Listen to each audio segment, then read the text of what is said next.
Tell me about the first phone you used. How was it different from one using now?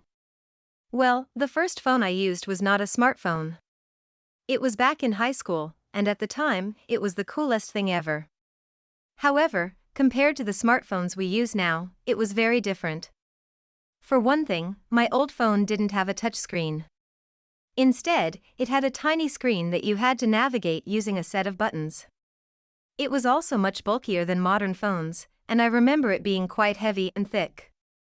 The battery life was pretty impressive, though. I could go days without having to charge it, which is definitely not something I can say about my current phone.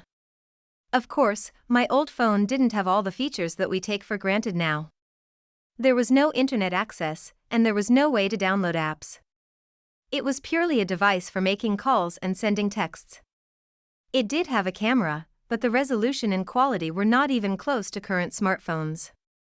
Overall, I'd say that the biggest difference between my first phone and the one I use now is the level of sophistication.